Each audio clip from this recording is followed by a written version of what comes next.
All right, let's get KC Joyner's take on what he saw in yesterday's game. Doug Peterson, Carson Wentz. Casey, it seems it's the same two guys getting questioned every single week. The whole year we've been having this conversation. It feels like wins and losses. Is it Peterson's play calling? Is it Wentz? Is he missing open guys? Is he not, throwing the ball? Is he holding on to it too long? What is the underlying issue with this Eagles offense?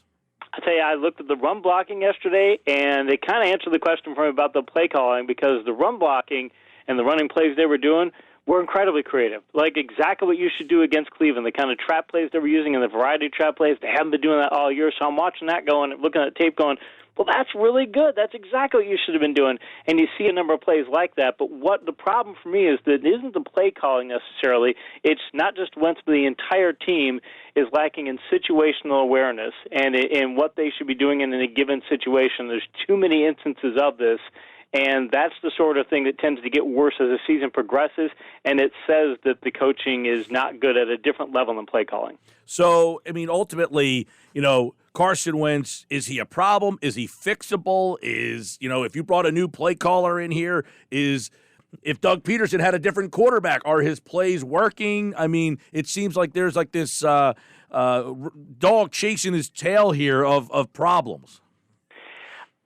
Depending on how you want to look at a couple of the interceptions, Carson Wentz could have had as many as 6 picks yesterday. There's a couple of plays where it's maybe you should call that a near interception, maybe you shouldn't. But usually, if you have X number of interceptions, anywhere from 40 to 50% of them are going to turn into actual interceptions, typically speaking. So he actually could have had as many as 3, or if luck would have been against him, 4 interceptions yesterday. Even if you're accounting for luck going his way, and if luck went entirely against him, they could have as many as 5 picks. That's not play calling. You're not play calling situations to have a quarterback make that many risky passes or that many inaccurate passes.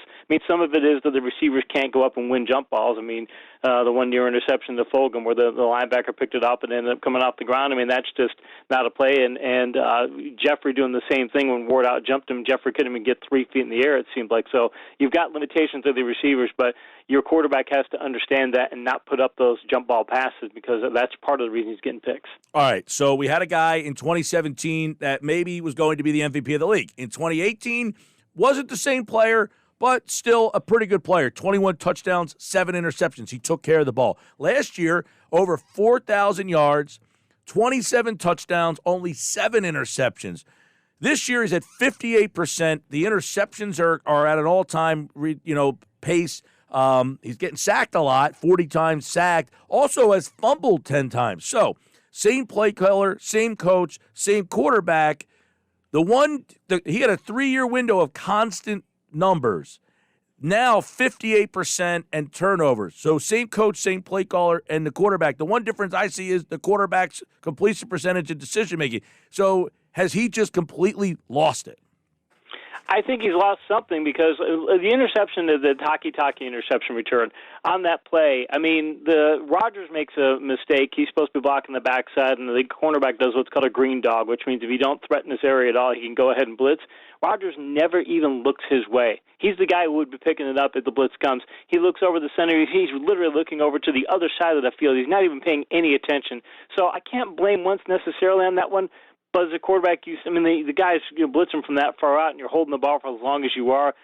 It's a problem for him that play gets picked. He needs to do that, but also the coach has to get the other players to play in better situations there too. And when that ball goes up in the air, Miles Sanders is sitting there watching that ball flutter and waiting for it to come down to him. He doesn't even have any situational awareness to Taki's going for the pick. If he does, he can make a tackle right there, even if it gets intercepted. Maybe he can stop the interception, he can make the tackle, and he can get that situation. And I think Carson Wentz is realizing that the players around him aren't doing their jobs, and he's doing exactly what Belichick says, that famous phrase, do your job.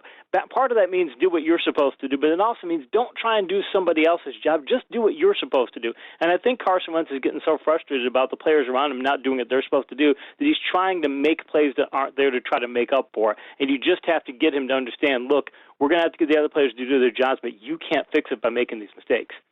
How much, Casey, changes the play caller when you have constant shuffling on the offensive line? They used 9 offensive linemen yesterday. The funny thing is, I mentioned the running game. That's why part of the reason I mentioned it is, it affects their pass blocking. It did not affect their run blocking. I mean, before early in the year, they're going a bunch of basic zone blocking schemes, and then they knew against Cleveland you can't do that because the defensive line is too aggressive. They're a lot like the Eagles. They just get upfield. They're going to be a lot of disruptors, so you got to do things to get them to not do that. So what do? They do a lot of trap plays, long trap plays too, not just short trap plays. They're doing long trap plays. They're doing WENJ trap plays. They're doing these different variations of traps to get them to make Cleveland think you can't just get upfield. And then in the second quarter, they started to do a lot more zone reads, things of that nature. I'm looking at that going, okay, the offensive line that you have there is doing these things that you're asking them to do. This isn't basic. You're asking them to do some more complex things, and they're doing the things that you're asking them to do. That tells me, okay, the offensive line talent, that if it's not affecting you in the running game, why is it affecting you in the passing game? And it makes me think that that's not as much of an issue in the passing game. It is, but it's a lot of that Wentz is holding the ball, and he's not taking plays that he should. I think it's more on Wentz than it is in the offensive line. All right, let's get one thought on every game in week number 11. KC Joyner is here, and let's go down the card and see what he saw. One thought every game. Here we go. Taysom Hill, starting quarterback material, looks like, as he gets his first win as a starter. They beat Atlanta 24-9. Yeah, I look at him, and I look at Jalen Hurts, and I go, maybe. That's the kind of play calling that they did. Maybe that's what the Eagles could do, because you'd think that they were going to be a pass-heavy team, but they want to be a run-heavy team, and they got a run-heavy quarterback, so it's a perfect fit. Cincinnati and Washington, unfortunate for Burrow. I hate to see that. Washington picks up a win. The NFC East just got a lot tighter. They did, and it is terrible for Burrow. I mean, he's the knee injury that he had. It could be something that impacts him into next season and things. But Washington is playing a lot better. Their defense is a lot more impactful than people think, and Smith is a difference maker for them at quarterback. I think they could win at least half the games rest of the way. All right, Detroit and Carolina, impressive outing by the Carolina defense because they've had their problems this year. But P.J. Walker comes in, and Carolina gets a nice win. Detroit's got an identity crisis. They have an identity crisis. Rule knew what he had at quarterback, so he knew what he could do because he'd coached that guy before, so it was a good fit for them. But it says something for Stafford. Stafford tried last year to play through having a broken back, and he wanted to play through, and the team had to tell him no. And obviously his thumb injury was a big enough problem. The Lions need to be able to tell Stafford, you're not our guy when you get injured like that. Otherwise, more situations like this going to happen. All right, KC Joyner, one thought on every game, as of course another very interesting game was that Tennessee-Buffalo. It goes to overtime. Tennessee now has Baltimore's number, but does Baltimore have a issue with the quarterback situation? Baltimore, they've got a whole identity crisis situation of their own. They're not pass blocking well. They're not pass rushing well. They're not run blocking particularly well. They keep those rotating those running backs out. Now they got two of their running backs on COVID. And they've got a situation where they're trying to be a power football team, and teams have figured out how to defend them, and they don't have a plan B. So if they don't get a better plan B, this team could be they've lost 3 or 4, and they could lose more down the stretch. All right, Pittsburgh and Jacksonville. Pittsburgh stays unbeaten. They take care of business. No Tomlin for them this year.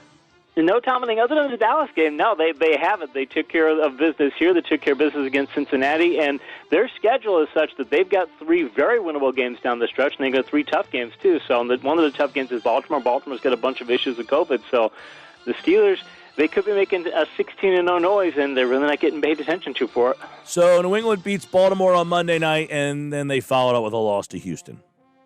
They do, and they don't have enough playmaking on offense, and the fact that they couldn't run for more than they did. I mean, the leading rusher in that game is Harris at 43 yards. The Houston rush defense has been terrible this year, and New England couldn't get it done there. It just says that their pass game issues are such that they're a one-dimensional team, and you can't win one-dimensional. Now, all week I was concerned about Miami being a road favorite in Denver. It just didn't feel like I'm ready to trust them. They made a change at quarterback. That didn't give them the spark, and Denver keeps getting these odd wins. But what it says probably more about Miami here.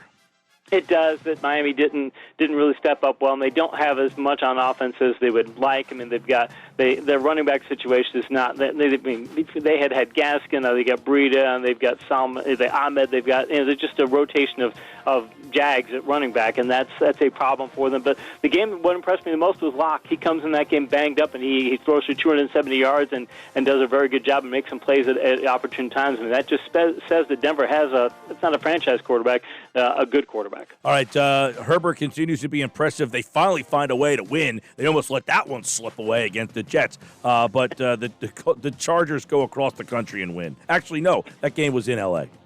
That says something for the Jets that you're so bad that everybody else can find a way to beat the Chargers in games like this, and the Jets, you guys can't do it. But let's give the Chargers credit for finding a way to get it done. And Herbert, 366 yards with Burrow's injury, he's now the offensive rookie of the year. All right, and then you go to maybe the game of the day, overtime, and the Colts beat Green Bay. People were questioning, is this Colts team for real? Well, are they?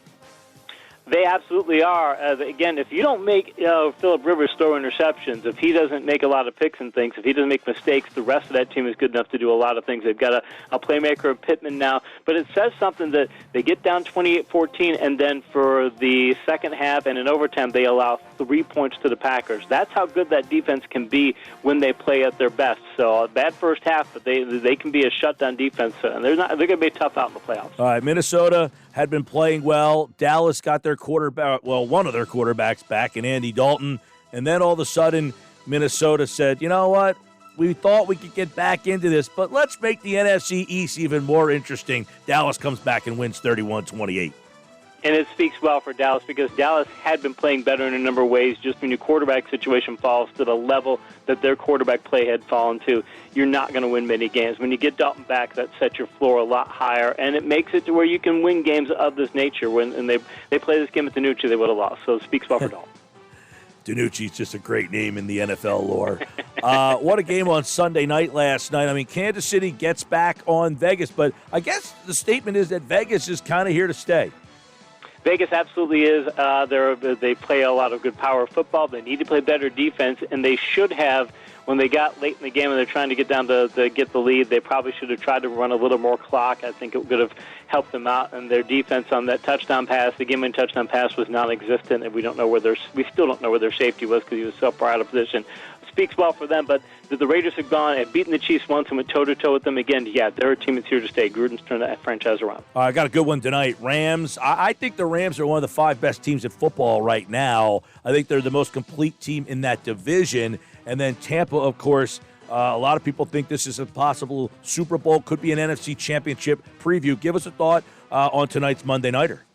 Brady's been boom-bust. The Tampa offense has been boom-bust. And the Rams are the type of team. Rams have Steelers probably the best defensive league. The Rams are second best if they're not the best. You can make an argument that the Rams are a little better than the Steelers right now. They are playing that well in defense, and their offense is, I think it's 350 or more offensive yards in all but one game this year. I mean, their offense is still, it's not the center of that team it was a couple of years ago, but the Rams are actually playing better than they did. They're a better team than they were 2 years ago. I think they win this game.